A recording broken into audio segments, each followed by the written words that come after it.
Hello everyone, कैसे हैं आप सभी। मैं उम्मीद करता हूँ आप अच्छे होंगे और घर में पढ़ाई कर रहे होंगे, है ना।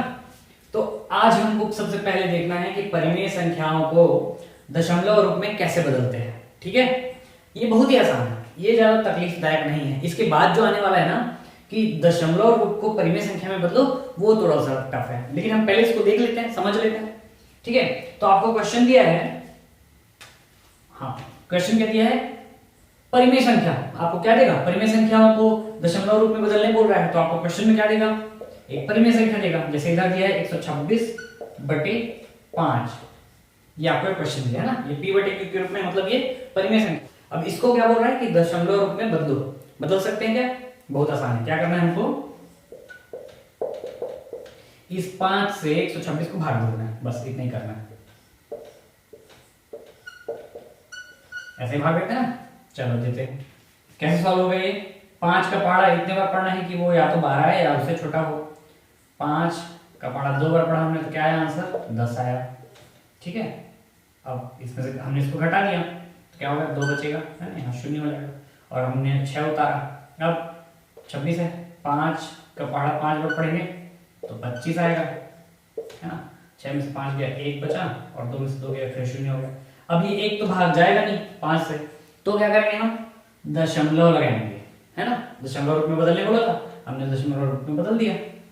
दशमलव जब लगाएंगे तो यहाँ क्या लग जाएगा, एक 0 लग जाएगा। अब क्या करेंगे, 5, ये 2 गया, 5 2 पर पढ़ो पहाड़ा, 5 2 10, ये आपका आंसर आ गया, है। तो 126/5 दशमलव रूप में क्या होगा, 25.2। ठीक है, लेकिन आपको क्वेश्चन में थोड़ा सा और पूछता है कभी कभी कि ये दशमलव के किस रूप में है ना, ये एक क्वेश्चन पूछता है। दशमलव के 2 रूप होते हैं। कितने रूप होते हैं, 2 रूप होते हैं। तो देखो, दशमलव का कितना रूप होता है, 2 रूप होता है। एक होता है शांत दशमलव और एक होता है अशांत दशमलव, है ना। कुछ लोग इसको अशांत बोलते हैं, अशांत नहीं, ये अशांत है, मतलब वही होता है उसका। तो शांत दशमलव क्या होता है, जो दशमलव के 1 या 2 या 3 अंक के बाद रुक जाता है। और अशांत दशमलव होता है जो चलते रहता है। जैसे अभी आपने क्या निकाला था, 126/5 आपने निकाला, है ना, जिसका आंसर क्या आया, 25.2 आया, है ना। उसके बाद हमको शेषफल मिल गया और ये रुक गया, है ना। तो ये क्या है, शांत दशमलव है। ये 2 के बाद आगे भी नहीं बढ़ा। लेकिन कुछ संख्याएं ऐसी होती हैं जो दशमलव के बाद चलते रहती है, आगे रुकता ही नहीं कभी, तो उन संख्याओं को हम क्या बोलते हैं, अशांत। एक एग्जांपल दिखा रहा हूं मैं आपको, वो होता है 10/3। जैसे 10/3 को भाग दो तो कैसे जाएगा, है ना, भाग देके देखते हैं। चलो मैं आपको भाग देके दिखाता हूं। यहीं पे 3 और ये हो गया 10, है ना। कितने बार जाएगा, 3 का पहाड़ा कितने बार पढ़ेंगे, 3 बार पढ़ेंगे। ठीक है, 9 हो गया। कितना आ गया, 1 आ गया, 10 में से 9 गया, 1 आया, 0। अब 1 तो भाग जाएगा नहीं, तो हमको क्या लगाना पड़ेगा, दशमलव। क्या मिलेगा, 10। फिर से 10 मिल गया, फिर हम 3 बार पहाड़ा पढ़ेंगे, फिर 9 आएगा, फिर 1 बचेगा, है कि नहीं। अब दशमलव लगाया तो हम एक 0 यहाँ पे लगा सकते हैं। हमेशा ये चीज ध्यान रखना, जब भी आप दशमलव लगाते हो ना, तो एक 0 आप लगा सकते हो। और अगर आपको दूसरा 0 चाहिए तो आपको फिर से 0 यहाँ पे लगाना होगा, फिर आप लगा सकते हो। तो ऐसा ना, तो फिर करो, 3 या 9, फिर 1 बच गया, है ना। फिर एक 0 हम लगा सकते हैं क्योंकि दशमलव लगा हुआ है। फिर 3 या 9, फिर 1 बच गया। वो ऐसे ही चलते जाएगा। तो 3.33333 अनगिनत समय तक चलते रहेगा, है ना। तो इस टाइप के दशमलव को क्या बोलते हैं, अशांत दशमलव बोलते हैं। और इस टाइप के दशमलव को बोलते हैं शांत दशमलव, जो दशमलव के 1 या 2 अंक तक जाके रुक जाता है। कभी कभी ये 3 या 4 अंक भी चले जाता है, लेकिन रुक जाता है। और ये जो अशांत दशमलव है ना, ये कभी रुकता ही नहीं। तो आपको क्या करना है, अगर आपको कोई भी क्वेश्चन देता है और बोले कि परिमेय संख्याओं को दशमलव रूप में बदलिए, अगर आपको बोले कि परिमेय संख्याओं को दशमलव रूप में बदलिए और ये भी बताइए कि वो किस तरह का दशमलव रूप है, तो आप क्या करना, कम से कम दशमलव तक तो दोगे ही भाग, है ना, क्योंकि दशमलव तो आना ही है उसमें। लेकिन ना दशमलव के 5 अंक तक भाग देके देखना, 5 अंक तक कि जा रहा है कि नहीं। अगर 5 अंक तक नहीं गया ना, तो बोल सकते हो कि हाँ वो अशांत दशमलव है, वो कभी भाग नहीं जाएगा। फिर अगर 5 से ऊपर चला गया हो सकता है वो 3 में रुक जाए, 4 में रुक जाए, है ना, तो आपको वो देखना है। चलिए ये तो हमको समझ में आ गया। अब हम नेक्स्ट टॉपिक पढ़ते हैं कि दशमलव को परिमेय संख्या में कैसे बदलते हैं। चलिए देखते हैं वो। सो अभी हमको सीखना है कि अगर कोई प्रश्न हमको ऐसे दशमलव में दिया जाए, है ना, और उसको p/q के रूप में लिखने बोला जाए, है ना, तो वो हम कैसे करते हैं। इस चीज को क्या बोलते हैं, दशमलव को, मतलब ऐसे दशमलव वाले क्वेश्चंस को परिमेय संख्या के रूप में बदलना। तो ये p/q क्या होता है, हमने क्या बताया था, p/q क्या होता है, परिमेय संख्या होता है ना। तो बोल रहा है यहाँ पे कि दशमलव को p/q के रूप में लिखो या परिमेय संख्या के रूप में लिखो। तो चलिए देखते हैं कि ये कैसे होता है ना। इसके लिए आपको क्या करना होता है, सबसे पहले जो दिया है ना, क्या दिया है, जो भी दिया है उसको आप मान लो। क्या मान लो, x मान लो। माना, क्या माना, x बराबर 0.53, ये आपका क्या हो गया, x। आपने ये मान लिया कि x की वैल्यू ये है, ठीक है, और हमने इसको दे दिया क्या, समीकरण नंबर 1। इसको बोलते हैं समीकरण नंबर 1, ठीक है। अब क्या कर रहा हूं मैं, दोनों पक्षों में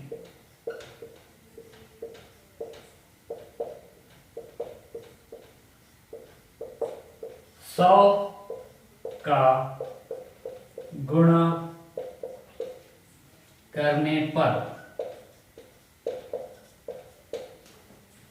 दोनों पक्षों में, इधर भी और इधर भी करें। चलिए इधर गुणा करेंगे तो क्या हो जाएगा, ये कुछ ऐसा लिखा है, 100 गुणे x, है ना, और इधर क्या होगा, 100 गुणे 0.53, ठीक है। चलो तो ये क्या हो जाएगा, 100 गुणित x मतलब 100x। तो जब भी दशमलव को ऐसे आपको गुणा करके दिया जाता है ना, तो क्या हो जाएगा, देखो ध्यान से, ये हो जाएगा 53.00।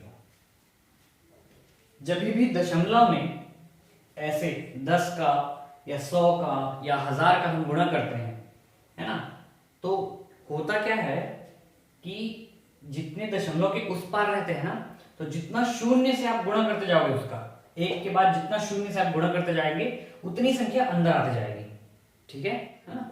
100 का गुणा 0.53 से करेंगे तो उत्तर क्या मिलेगा आपको, 53.00, ठीक है। अब ये हो गया आपका क्या, समीकरण नंबर 2, है ना। अब क्या करेंगे, ये समीकरण नंबर 2 हो गया और ये समीकरण नंबर 1 है। तो अब मैं क्या करूंगा, समीकरण नंबर 2 से समीकरण नंबर 1 को घटा दूंगा। चलिए कर देते हैं, समीकरण 2 से समीकरण 1 को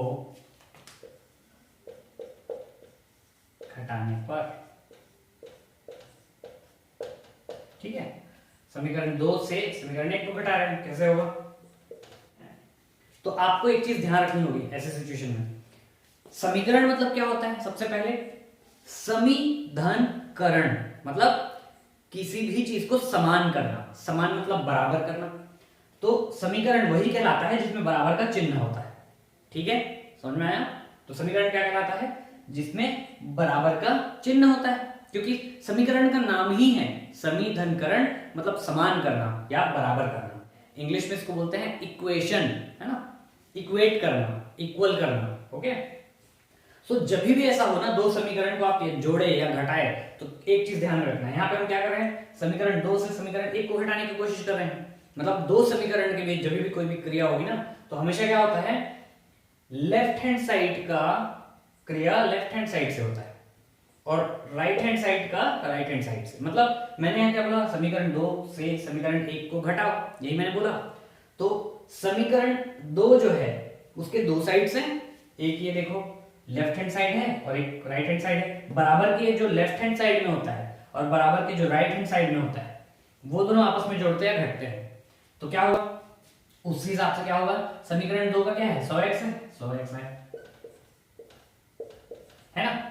इसमें से क्या घटाने बोल रहे हैं, समीकरण 1 घटाने बोल रहे हैं। तो समीकरण 1 के लेफ्ट हैंड साइड में क्या है, x है, तो समीकरण इसको घटा दिया हमने, ठीक, आया समझ में। और राइट हैंड साइड में क्या है समीकरण 2 के 53 है, तो 53 है माइनस समीकरण 1 के राइट हैंड साइड में क्या है 0.53, तो आपने उसको घटा दिया 0.53, है ना। आई होप आपको समझ में आ रहा होगा। अब मैं यहां से मिटाऊंगा क्योंकि मेरा बोर्ड भर चुका है, तो आप इसको नोट कर लें ताकि आपको समझ में आए, है ना।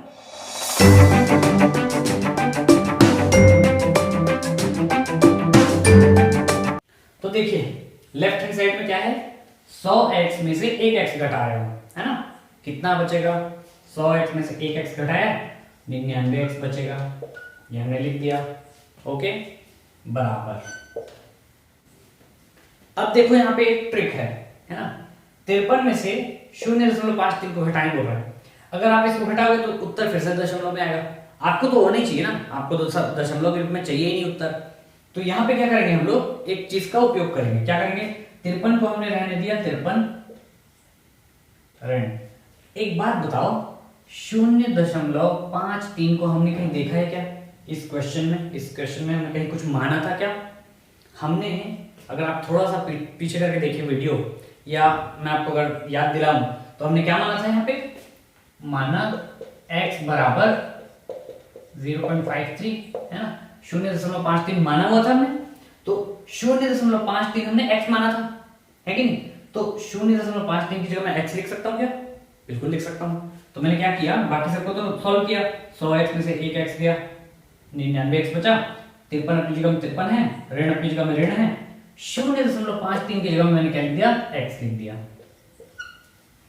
ठीक है, कहां से आया ये समीकरण 1 में यही था, है ना। समीकरण 1 से, समीकरण 1 से ऐसा लिखना क्यों जरूरी है? क्योंकि समीकरण 1 माना था आपने इसको x बराबर 0.53, समीकरण 1 माना था। तो ये चीज जो है 0.53 उसकी जगह में आपने x लिखा, तो x कहां से लिखा वो आपको यहाँ पे बताना है। कहां से लिखा मैंने? समीकरण 1 से लिखा। ठीक है, चलिए अब क्या हो सकता है देखिए। अब इधर 99x है ना, अब इधर 99x है, उधर 53 है और x है। अब मुझे यहाँ पे क्या करना चाहिए? तो एक चीज करते हैं हम यहाँ पे पक्षांतर करते हैं, है ना। अगर वो चीज बराबर के लेफ्ट हैंड साइड में है तो अगर मैं उसको यहां से उठा के राइट हैंड साइड में ले जाऊंगा, या अगर कोई चीज राइट हैंड साइड में है उसको उठा के लेफ्ट हैंड साइड में लाऊंगा, तो इसे हम बोलते हैं क्या? पक्षांतर करना। पक्ष में अंतर करना, मतलब यह भी दाएं पक्ष में है, सॉरी यह भी बाएं पक्ष में है, इसको दाएं पक्ष में ले जाना, या दाएं पक्ष में है उसको बाएं पक्ष में लाना, इसे बोलते हैं पक्षांतर। ठीक है, चलो तो अभी मुझे पक्षांतर करना है। तो प्रश्न ये उठता है कि पक्षांतर किसका करना चाहिए? इसका पक्षांतर करूंगा, कोई फायदा नहीं इसका पक्षांतर करने। मैं इसको कर सकता हूं बट करने से कोई फायदा नहीं है ना। बड़ा क्वेश्चन ये नहीं है कि पक्षांतर कैसे करते हैं, बड़ा क्वेश्चन ये रहता है कि पक्षांतर किसका करना है और क्यों करना है।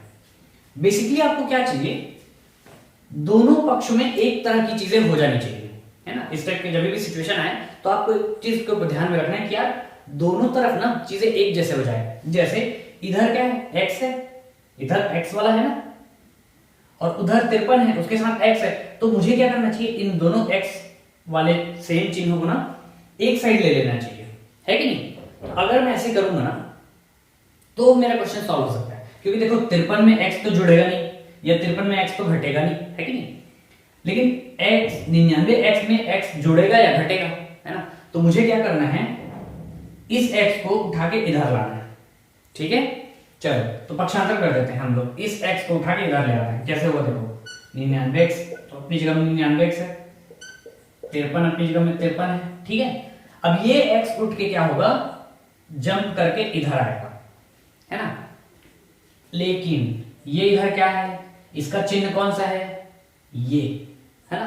किसी भी संख्या का चिन्ह किधर होता है, उसके लेफ्ट हैंड साइड में, इस साइड होता है। किसी भी संख्या का चिन्ह हमेशा किधर होता है, इस साइड में होता है। जैसे x है तो इसके इस साइड देखो, लेफ्ट हैंड साइड में ये इसका चिन्ह है। 53 का चिन्ह नहीं है ये 53 का चिन्ह यहाँ पे है। अगर यहाँ पे कुछ नहीं दिख रहा है मतलब धनात्मक है। वैसे ही 99x का चिन्ह क्या है, यहाँ पे है, धनात्मक। कुछ नहीं दिख रहा है मतलब धनात्मक है। ठीक है, तो हमेशा एक चीज ध्यान रखना, जब भी कोई चीज का पक्षांतर होता है ना, तो उसका जो चिन्ह है वो बदल जाता है। जैसे यहाँ पे जो x है वो क्या है, ऋणात्मक है, ऋण चिन्ह लगा है, तो वो उठ के जब कूद के इधर आएगा तो क्या हो जाएगा, वो धनात्मक हो जाएगा। आया समझ में? हाँ, अब क्या करेंगे, अब देखो तो ये सॉल्व होगा क्या, 99x में एक x जोड़ सकते हो क्या, बिल्कुल जोड़ सकते हो, उधर तो नहीं हो रहा था बट इधर सॉल्व हो गया, तो इसको क्या लिख सकते हैं, 100x बराबर 53, ये मैंने लिख दिया है कि नहीं।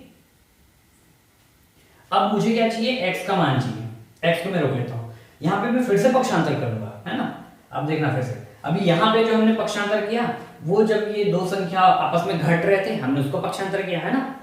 अब इधर क्या है, दो संख्या किसमें है, ये आपस में गुणा में है, तो अब जो संख्या उधर पक्षांतर होगी ना वो भाग में हो जाएगा, है ना। तो पक्षांतर का मतलब समझ में आया ना आपको। पक्षांतर कैसे होता है आपको ये चीज ध्यान रखना है, अगर कोई संख्या उधर घट रही है तो जब वो पक्षांतर होगी तो इधर आके वो जुड़ जाएगी, है ना।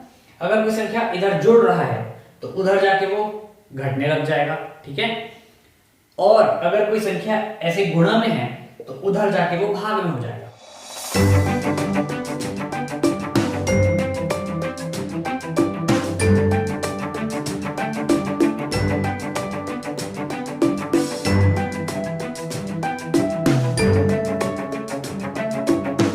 देखना इसको, मैंने क्या किया, x को रोक लिया और 100 को पक्षांतर कर दिया, तो देखो x अपनी जगह में है, 53 अपनी जगह में है, लेकिन 100 गुणित x था ना, 100 क्या था, इस x के साथ गुणा में था, तो हम उसको कहां ले गए, उस साइड ले गए, पक्षांतर कर दिए, है ना।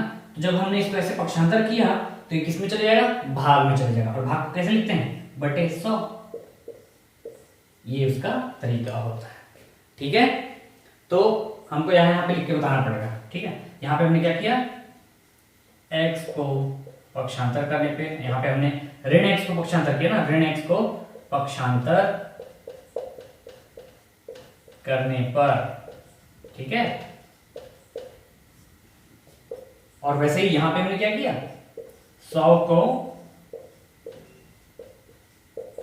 पक्षांतर करने पर, ये मैंने आपको एक बार अच्छे से लिख के बताया है। अब फ्यूचर वीडियोस में आपको खुद से लिखना है ना, फ्यूचर वीडियोस में मैं ऐसा लिख लिख के नहीं बताऊंगा, केवल बोल दूंगा, आप अपने से लिखना, है ना। ऐसा लिखना क्यों जरूरी है, क्योंकि जो चेकर है ना, जो आपका कॉपी चेक करेगा, उसको पता चलना चाहिए कि आप क्या कर रहे हो, है ना। अच्छा, ये चिन्ह नहीं बनाना है आपको, ऐसे ये चिन्ह जो मैंने बनाया है ये आपको नहीं बनाना है, ये केवल मैंने आपको समझाने के लिए बनाया है ना। तो ये चिन्ह नहीं बनाओगे, उसकी जगह आपको क्या करना है, लिख के बताना है। जैसे मैंने ये लिखा नहीं था, समीकरण 1 से मैंने इसका x का मान रखा और ऋण x को मैंने पक्षांतर किया तो ऐसे आया, वैसे यहाँ पे 100 को पक्षांतर किया। ये सब आपको लिखने की आदत डालनी है आपसे, है ना। तो ये देखो x बराबर 53/100 आ गया, ये 53/100 क्या है, p/q के रूप में तो है, तो आपका आंसर क्या आया, 0.53 को p/q के रूप में लिखना था, तो आपका आंसर क्या आया, फिर से मिटा रहा हूं, हमको क्या बोला था, 0.53 को p/q के रूप में लिखने बोला था, जो कि हमारे पास क्या आया, 53/100, ठीक है। समझ में आया, आई होप कि आपको समझ में आया होगा ये क्वेश्चन, और आपको जो बुक में दिए हैं ऐसे क्वेश्चंस आप उन्हें सॉल्व करिए। नेक्स्ट वीडियो में मैं आपको बताऊंगा कि जब किसी दशमलव वाली संख्या में बार लगा होता है ना, जब किसी संख्या में ऐसा चिन्ह लगा होता है ऊपर में, तो उसका क्या मतलब होता है और उन संख्याओं को कैसे सॉल्व करते हैं, ठीक है। तो मिलते हैं अगली वीडियो में, तब तक आप करिए इन सभी क्वेश्चंस का प्रैक्टिस अच्छे से।